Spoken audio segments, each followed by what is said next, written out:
ನಮಸ್ಕಾರ. ಇವತ್ತು ವಿಶೇಷ ಕಾರ್ಯಕ್ರಮಕ್ಕೆ ತಮ್ಮೆಲ್ಲರಿಗೂ ಆತ್ಮೀಯ ಸ್ವಾಗತ. ನೀವು ನೋಡ್ತೀವಿ ಕನ್ನಡ ಟುಡೇ ಕನ್ನಡ ಚಾನಲ್. ಪ್ರಿಯ ವೀಕ್ಷಕರೇ, ಚಿಕ್ಕಮಗಳೂರು ಜಿಲ್ಲೆಯ ತರೀಕೆರೆ ತಾಲೂಕಿನ ಸುಣ್ಣದಹಳ್ಳಿ ಗ್ರಾಮ ಪಂಚಾಯತಿಯ ಮಾಜಿ ಅಧ್ಯಕ್ಷರಾದಂತಹ ಸಿ ಉಮೇಶ್ ನಮ್ಮ ಜೊತೆಲಿದ್ದಾರೆ. ಕಾರ್ಯಕ್ರಮಕ್ಕೆ ಸ್ವಾಗತ ಸರ್.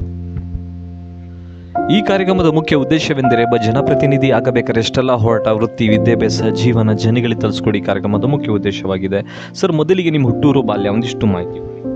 ನಮ್ಮ ಹುಟ್ಟೂರು ಸುಣ್ಣದಹಳ್ಳಿ ಮತ್ತು ತರೀಕೆರೆ ತಾಲೂಕು, ಚಿಕ್ಕಮಗಳೂರು ಜಿಲ್ಲೆ.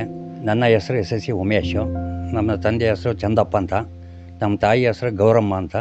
ಇಬ್ಬರು ಮಕ್ಕಳಿದ್ದಾರೆ. ಅವರು ಒಬ್ಬರು ಮೋಹನ್ ಅಂತಂದು, ಒಬ್ಬರು ಪ್ರಿಯಾಂಕಾ ಅಂತಂದು.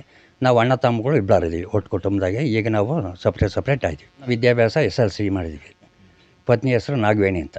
ಸರ್, ನಿಮಗೆ ರಾಜಕೀಯಕ್ಕೆ ಬರ್ಬೇಕನ್ಸಿದ್ಯಾ? ಅವಾಗ ರಾಜಕೀಯಕ್ಕೆ ಬರಬೇಕಂದ್ರೆ ನಾವು 10, 11, 15 ಪೀಡ್ನೊಳಗೆ ಈಗ ಏನೋ ನಮ್ಮ ಗ್ರಾಮದಾಗೆ ಜನಗಳೆಲ್ಲ ಅಪೇಕ್ಷೆ ಪಟ್ಟರು, ನೀನು ಎಲೆಕ್ಷನ್ ನಿಲ್ಲು ಅಂತಂದು.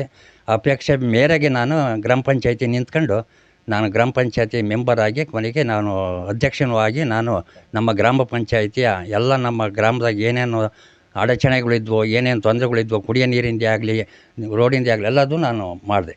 ಸರ್, ಮೊದಲಿಂದ ನೀವು ಸಮಾಜ ಸೇವೆ ಮಾಡ್ಕೊಂಬಂದಿದ್ದೀರಾ ಸರ್? ಹೌದಾ, ನಾವು ಸಮಾಜ ಸೇವೆನೇ ಮಾಡಿರೋದು. ದೇವಸ್ಥಾನ ಮಾಡಿದ್ವಿ, ಆಮೇಲೆ ಈಗ ದೊಡ್ಡಿ ಮಾಡಿದ್ವಿ, ಆಮೇಲೆ ಕೆರೆ ಒಳಗೆ ಊಣೆತ್ತ ಕೆಲಸ ಮಾಡಿದ್ವಿ. ಈ ಬಡ ಜನಗಳಿಗೆ ಏನಾರ ಸಹಾಯ ಅಂತ ಕೇಳಿದವರಿಗೆ ಆದಷ್ಟು ನಮ್ಮ ಕೈಲಾದಷ್ಟು ಸಹಾಯ ಮಾಡಿದ್ದೀವಿ. ಈ ಥರ ನಾವು ಗ್ರಾಮದೊಳಗೆ ನಾವು ಮಾಡ್ಕೊಂತ ನಾವು ಹೆಸರು ಉಳಿಸ್ಕೊಂಬಂದ್ವಿ. ಸರ್, ಗ್ರಾಮ ಪಂಚಾಯತಿ ಚುನಾವಣೆಗೆ ಸ್ಪರ್ಧೆ ಮಾಡಲು ಕಾರಣ ಅಂದರೆ ಜನಗಳ ಅಪೇಕ್ಷೆ ಮೇರೆ ಒಳಗೆ ನಮ್ಮ ಗ್ರಾಮ ಪಂಚಾಯತಿ ಭಾರಿ ಹಿಂದುಳಿದಾಗ ಜನಗಳ ಅಪೇಕ್ಷೆ ಮೇರೆಗೆ ನಾನು ಗ್ರಾಮ ಪಂಚಾಯತಿ ಅಧ್ಯಕ್ಷ ಆಗಿ ನಾನು ಗ್ರಾಮನ ಅಭಿವೃದ್ಧಿ ಮಾಡಬೇಕು ಅಂತ ನಾನು ಗ್ರಾಮ ಪಂಚಾಯತಿ ಅಧ್ಯಕ್ಷ ಆದೇನು. ಸರ್, ಮುಂದೆ ಬರುವ ಗ್ರಾಮ ಪಂಚಾಯತಿ ಚುನಾವಣೆಗೆ ಸ್ಪರ್ಧೆ ಮಾಡಬೇಕು ಇಚ್ಛಿಸ್ತೀರಾ? ಈಗ ಮಂದಿ ಏನಾರ ಅಪೇಕ್ಷೆ ಮೇರೆಗೆ, ಜನಗಳ ಅಪೇಕ್ಷೆ ಮೇರೆಗೆ ನಿಲ್ಲು ಅಂತಂತ ನಾನು ಹೇಳಿದ್ರೆ ನಾನು ನಿಲ್ಲಕ್ಕೂ ಸಿದ್ಧವಾಗಿದ್ದೀನಿ.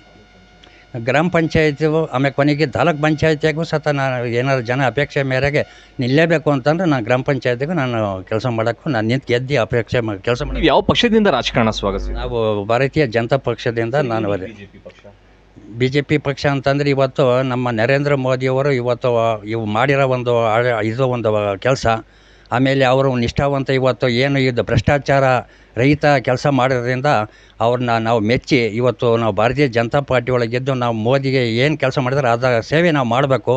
ಜನಗಳ ಎಲ್ಲರಿಗೂ ಕಷ್ಟ ಸುಖಕ್ಕೆ ನಾವು ಹತ್ಕೊಂಡು ಇವತ್ತು ಸಹಾಯ ಮಾಡಬೇಕು. ನಾವು ನರೇಂದ್ರ ಮೋದಿ ಹಂಗೆ ನಾವು ಮುಂದುವರಿಬೇಕು ಅಂತಂದು ನಾವು ಭಾಳ ನಿಷ್ಠೆಯಿಂದ ನಾವು ಕಾರ್ಯಕರ್ತರಾಗಿ ಕೆಲಸ ಮಾಡ್ತಾಯಿದ್ವಿ. ಸೊ, ನಿಮ್ಮ ಜೀವನದ ಒಂದು ಸಂತೋಷಗಳಿಗೆ ಯಾವುದು?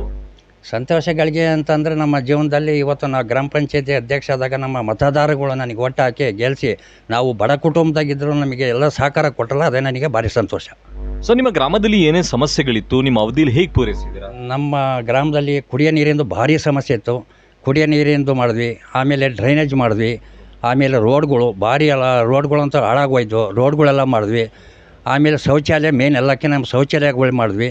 ಆಮೇಲೆ ಮನೆಗಳಿಲ್ದರಿಗೆ ಮೇಲ್ಛಾವಣಿಗೆ ಎಲ್ಲ ಕೊಡಿಸಿ, ಆಮೇಲೆ ಹಳೆ ಮನೆಗಳು, ಆಮೇಲೆ ಗ್ರಾಂಟಿನ್ ಮನೆಗಳಿಗೆಲ್ಲ ಹಾಕಿ ನಾವು ಎಲ್ಲದಕ್ಕೂ ಒಂದು ಬಡವ್ರ ಬಗ್ಗರಿಗೆ ಅನುಕೂಲ ಮಾಡಿಕೊಟ್ವಿ. ನಮ್ಮ ಹೊಲ ನಮ್ಮ ದಾರಿನೂ ಸಹ ನಾವು ಅದನ್ನ ಇವತ್ತು ರೋಡ್ಗಳು ಮೇಯ್ನು ಇವತ್ತು ಹೊಲಗಳಿಗೆ ಹೋಗಿ ಅವನ್ನೆಲ್ಲ ನಾವು ಮಾಡಿಕೊಟ್ವಿ. ನಾವು NRG ಕೆಲಸ ನಾವು ಹೆಚ್ಚು ಕಮ್ಮಿ ಸುಮಾರು ಕೆಲಸ ನಾವು NRG ನಮ್ಮ ಪೀರಿಯಡ್ ನಾವು ಮಾಡಿ, ರುದ್ರಭೂಮಿ ಸಮೇತ ಅದು ಸಹ ನಮ್ಮ ಪೀರಿಯಡ್ ಒಳಗೆ ನಾವು ಅದು ಗ್ರ್ಯಾಂಟ್ ಮಾಡಿ ಅದನ್ನ ಮಾಡೋಕ್ಕೆ ವ್ಯವಸ್ಥೆ ಮಾಡಿದ್ವಿ. ಗ್ರಾಮದಲ್ಲಿ ಈಗ ರೋಡ್ ಸಮಸ್ಯೆಗಳಿದ್ದಾವೆ, ಮನೆಗಳು ಅವು ಏನು ಮಾಡ್ರು ಇವತ್ತಿನವರೆಗೂ ಸಹ ನಮ್ಮ ಸರ್ಕಾರ ನಮಗೆ ಪಂಚಾಯತಿ ದುಡ್ಡು ಹಾಕ್ತಲ್ಲಿ ಯಾವುದು ಮಾಡೋಕ್ಕೂ ಆಗಿಲ್ಲ. ಹಂಗಾಗಿ ನಿಂತವು ಅನುದಾನ ಕಮ್ಮಿ. ಇವತ್ತು ಹೆಚ್ಚು ಕಮ್ಮಿ ಈಗ ಏನು ಸರ್ಕಾರ, ಕಾಂಗ್ರೆಸ್ ಸರ್ಕಾರ ಈಗ 5 ಬಿಟ್ಟಿ ಭಾಗ್ಯ ಕೊಟ್ಟು ಅಭಿವೃದ್ಧಿಗಳು ಕೆಲಸಗಳೆಲ್ಲ ನಿಂತು ಅದು. ಹಂಗಾಗಿ ಈಗ ಏನಾಯ್ತು, ಇವತ್ತು 1 ವರ್ಷ ಆದರೂ ಸಹ ಇವತ್ತು ಯಾವ ಒಂದು ಪಂಚಾಯತಿ ಒಳಗೆ ಅನುದಾನ ಬರೋದ್ರಿಂದ ಎಲ್ಲ ಕೊರತೆಯಿಂದ ಜನಗಳು ಕಾಯ್ತಿದ್ದಾರೆ ಇವತ್ತು. ಸರ್, ಕೊನೆ ಪ್ರಶ್ನೆ, ಜನ ನಿಮಗೆ ಮತ ಹಾಕಿದ್ರಲ್ಲ, ಅವ್ರಿಗೆ ಏನು ಹೇಳಿಕೆ ಬಯಸ್ತೀರಾ? ಅವರಿಗೆಲ್ಲ ನಾನು ಧನ್ಯವಾದಗಳು ಹೇಳೋಕ್ಕೆ ಇಷ್ಟಪಡ್ತೀನಿ. ನನಗೆ ಮತ್ತೆ ಅವರೆಲ್ಲ ಅಪೇಕ್ಷೆ ಮೇರೆಗೆ ಅವರೆಲ್ಲರ ಪ್ರಯತ್ನ ಮಾಡಿದರೆ ನಾನು ನಿಲ್ಲೇಬೇಕು ಅಂತಂದರೆ ನಾನು ಬೇಕಾದ್ರೆ ನಿಲ್ಲಕ್ಕೂ ಸಿದ್ಧವಾಗಿದ್ದೀನಿ. ಎಲ್ಲರಿಗೂ ಧನ್ಯವಾದಗಳು ಸರ್. ನಮ್ಮ ಜೊತೆ ಚರ್ಚಿಸಲು ನಿಮಗೂ ಕೂಡ ಧನ್ಯವಾದಗಳು. ಓಕೆ ಸರ್, ಧನ್ಯವಾದಗಳು.